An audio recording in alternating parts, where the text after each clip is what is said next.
I want to show you, Kpebu, before I bring you in, the next issue that came up this week was the interdiction. Let's put a few things on the screen, right? The interdiction of these three.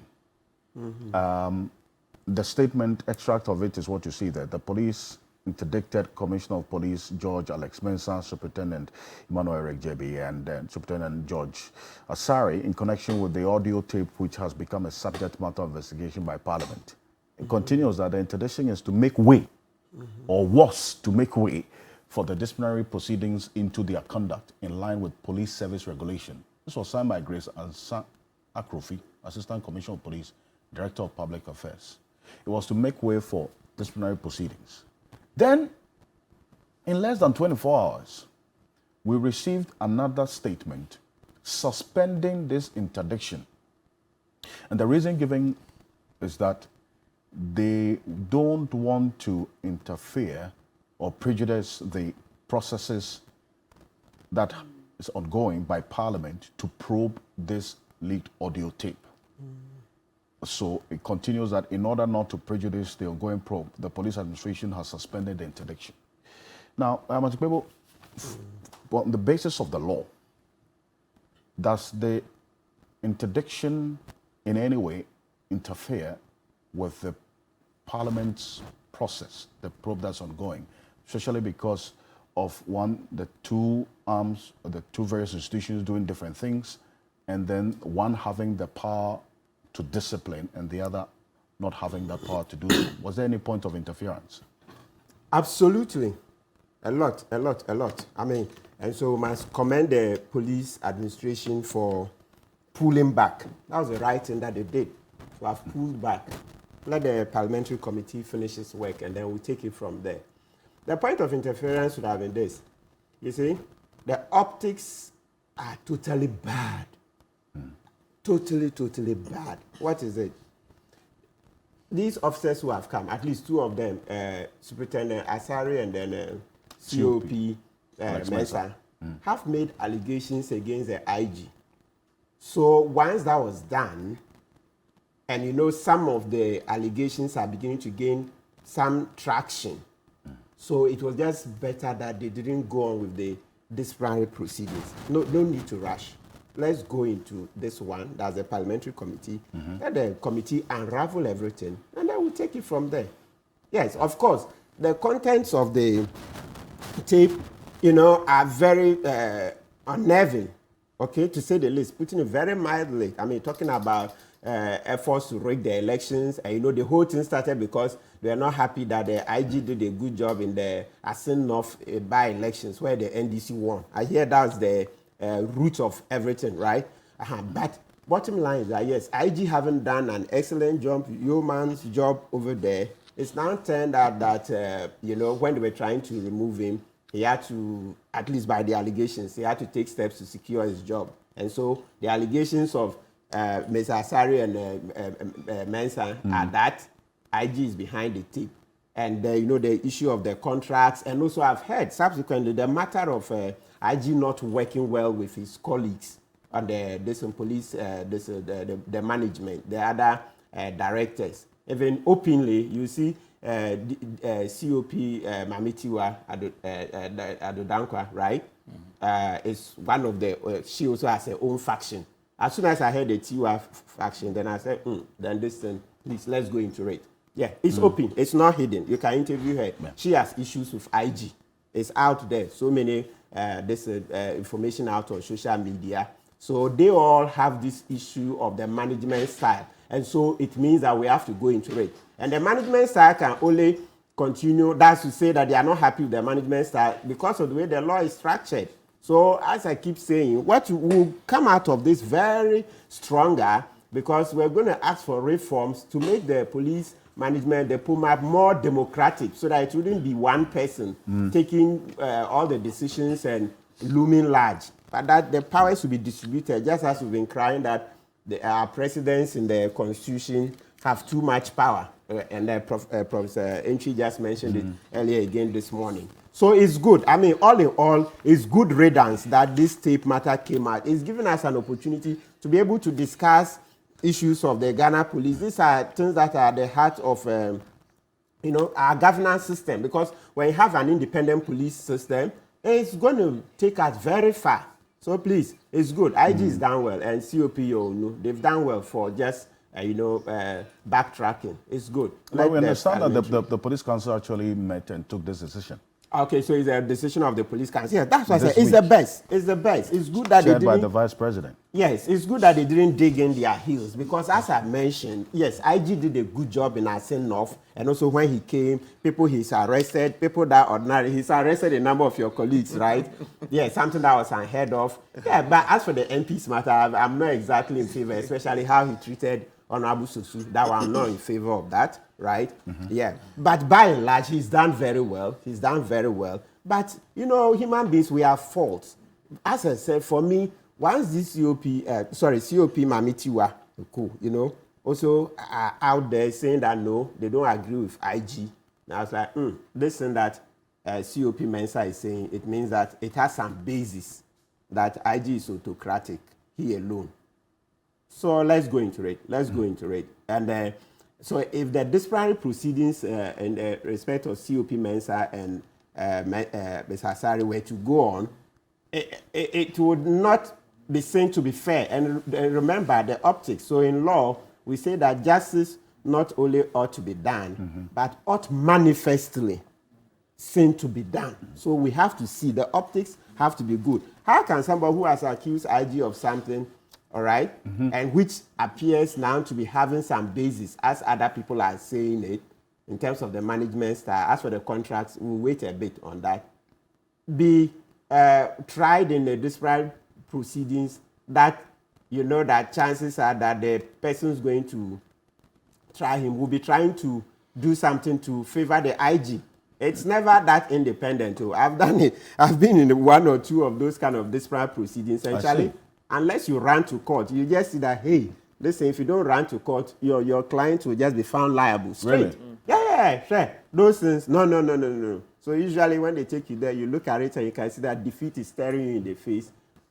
You run to court and then try to get the court to step in. So as soon as they said they were going to try COP Asare and COP Mensa and then Supo Asare, yes, and then Superintendent JB as well. Yes, I knew that the best thing they would have had to do was to go to court.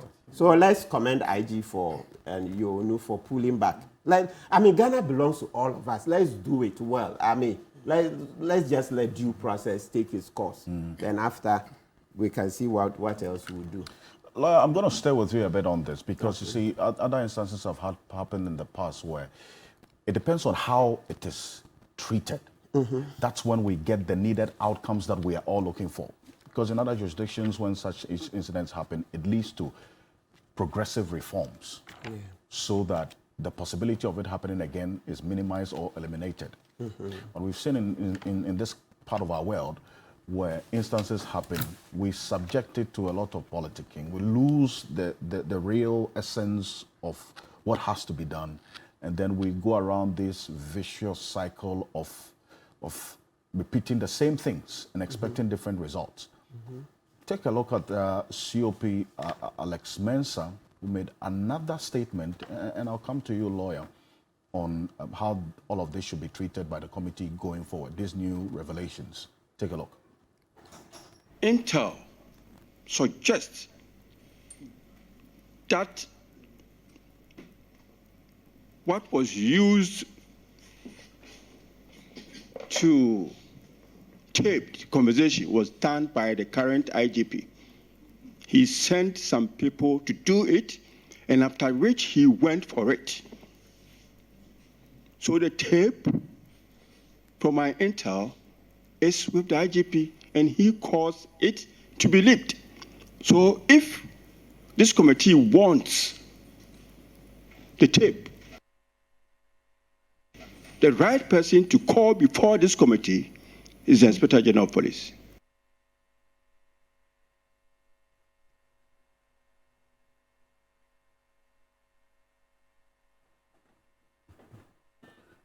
Well, we've had the vice chair of the committee on this show last week, giving strong indications that there's some conversation to have the IGP or maybe invited going forward. But let me welcome Sami Jemfi. He's National Communications Officer of the NDC.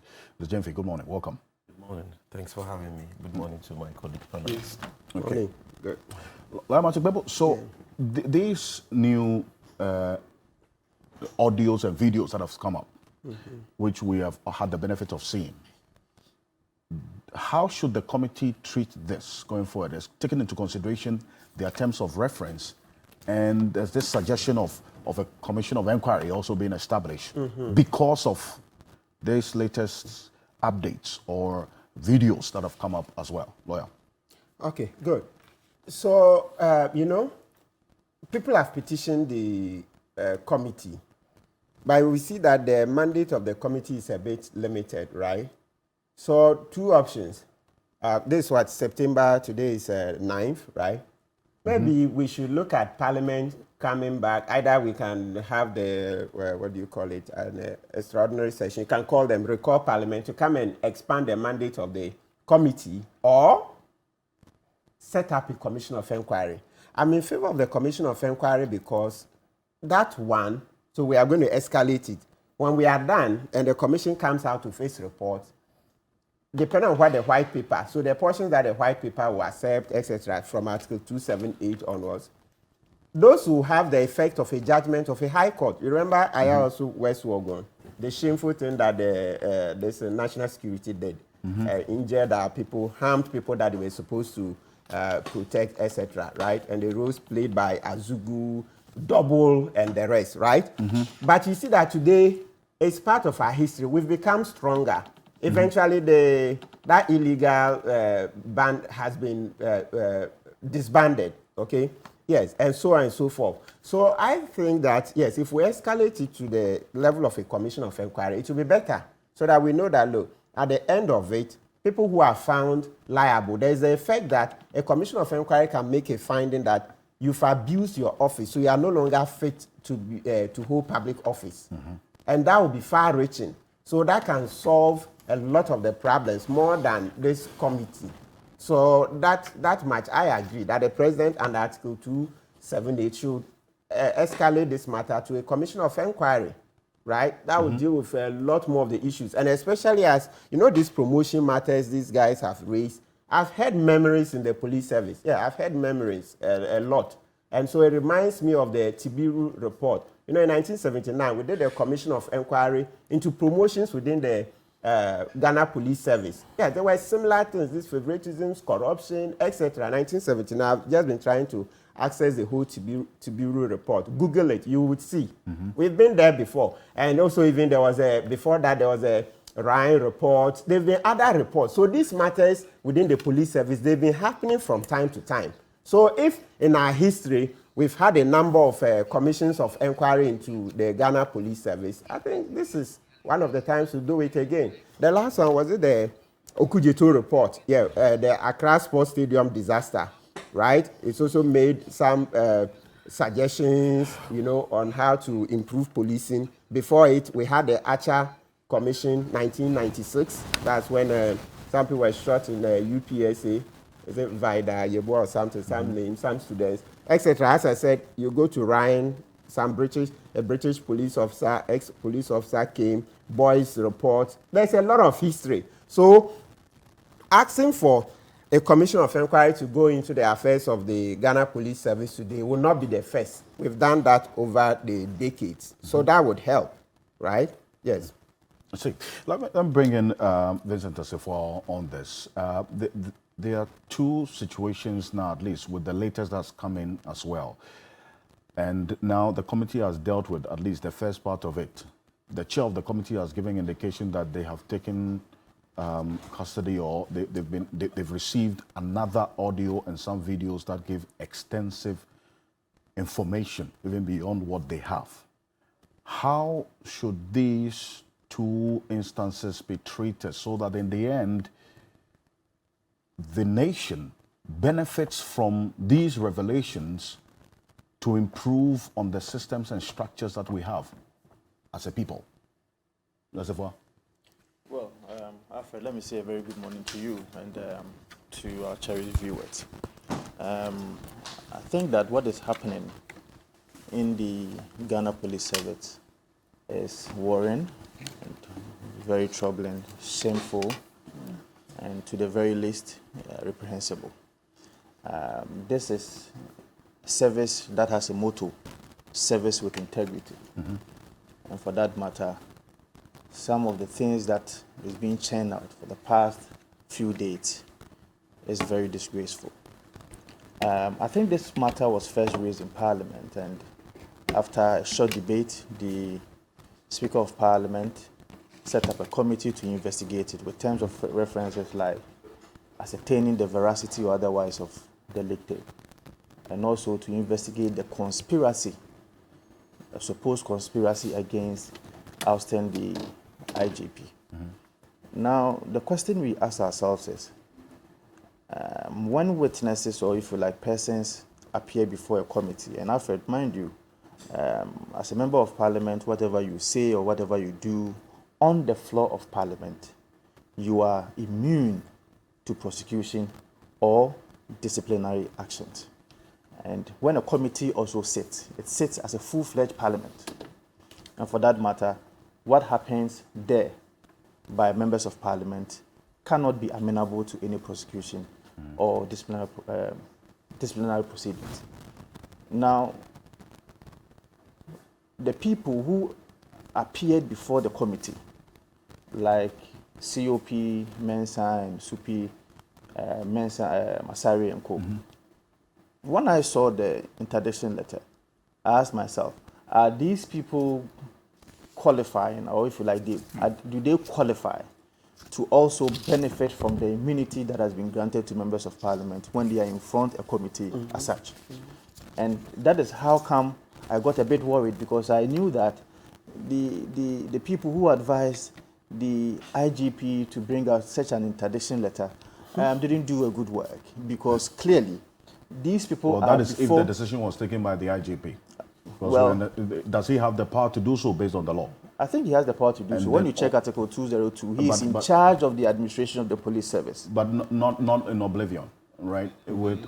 And it is done, obviously, with specific consultation with both the police council and others. I agree. I mean, for lack of better words, anybody who advised the Ghana Police Service to bring that interdiction letter didn't do a good job, because clearly these people appearing before the committee, in my estimation, in my opinion, are not amenable to any disciplinary proceedings, because they are before that committee to support the discharge of the work of the committee.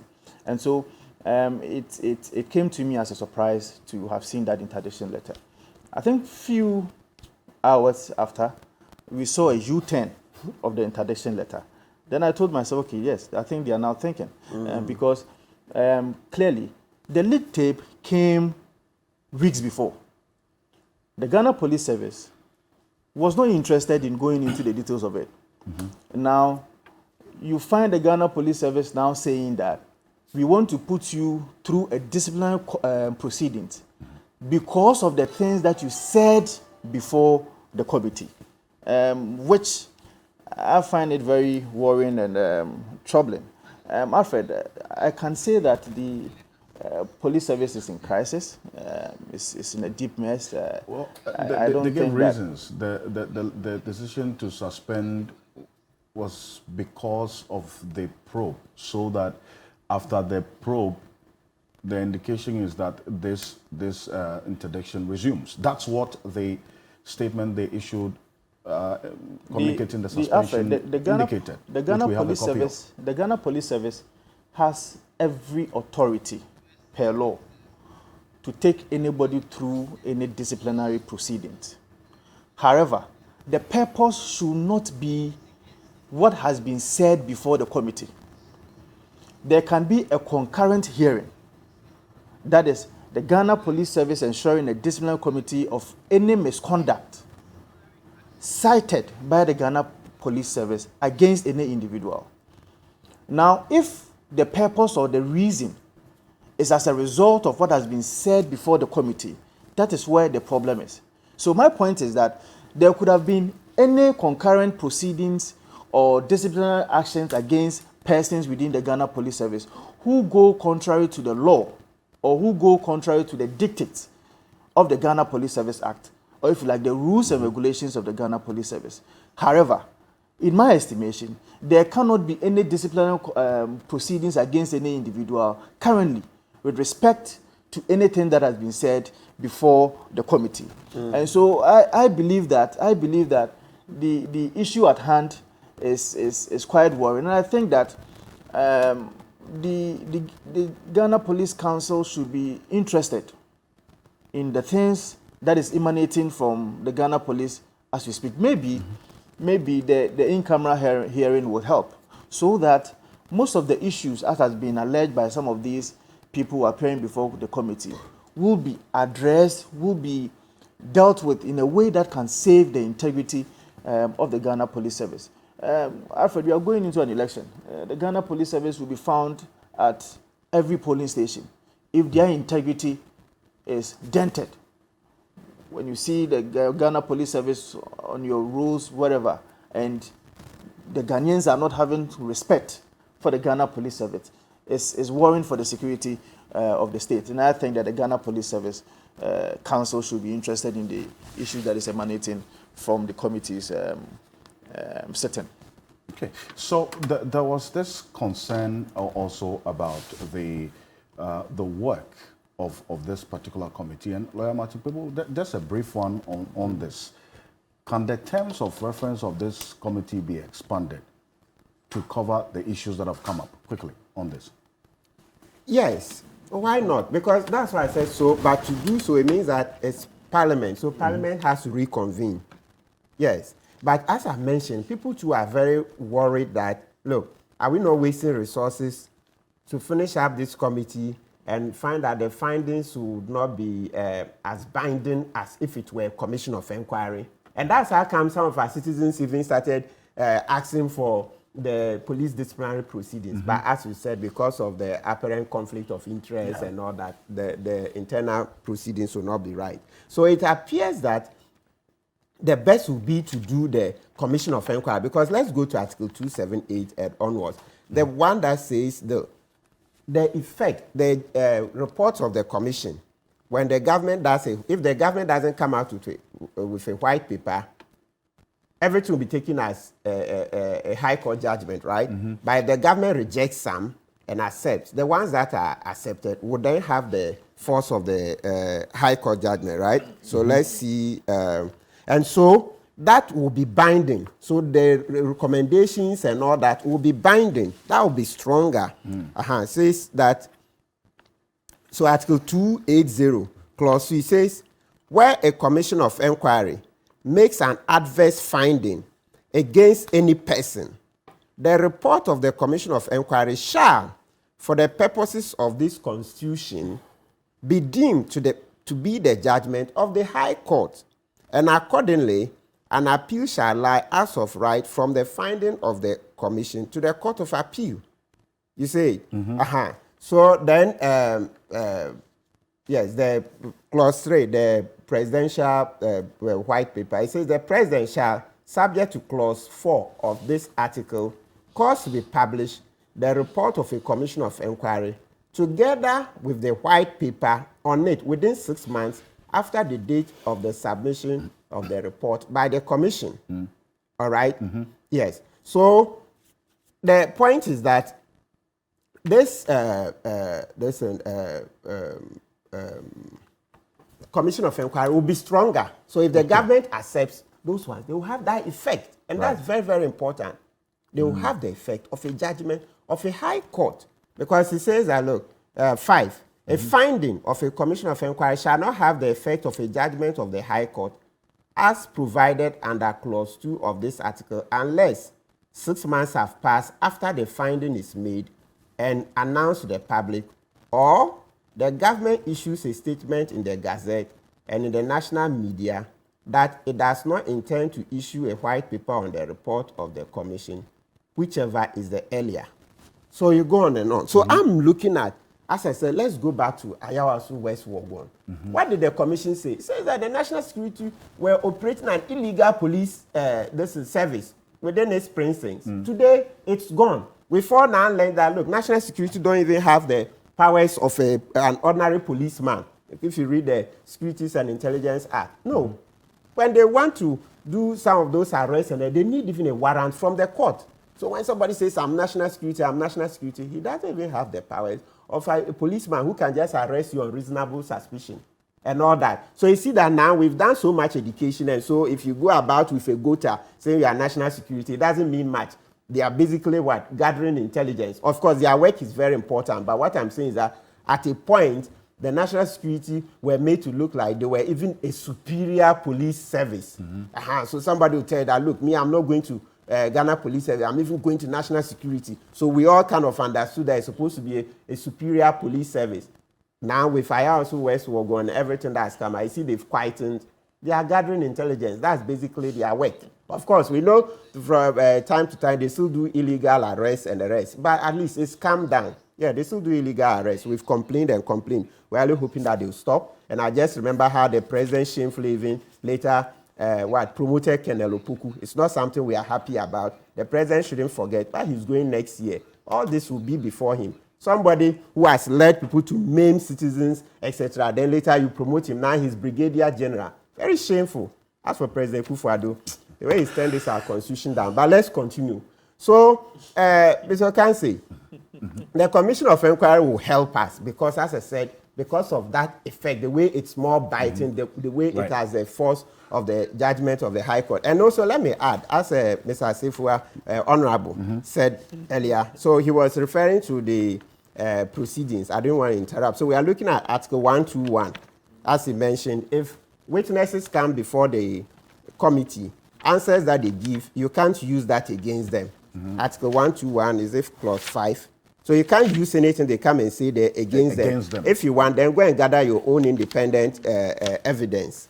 And apart, yes, so 121 clause 4, it says, an answer by a person to a question put by Parliament shall not be admissible in evidence against him in any civil or criminal proceedings out of Parliament, except proceedings for perjury brought under the criminal law. Let's go over. An answer by a person to a question put by Parliament shall not be admissible in evidence against him in any civil or criminal proceedings out of Parliament, except proceedings for perjury brought under the criminal law. So Honorable is right. There you have it. So, you know, yes, it's true that the police service could have said they will gather their own independent evidence, but you know that it would have been difficult for us, the public, to believe that they were going to gather their own independent evidence. Everybody will be suspecting that they were going to use the evidence that has come out at the committee hearings. So all in all, it's good they've pulled back.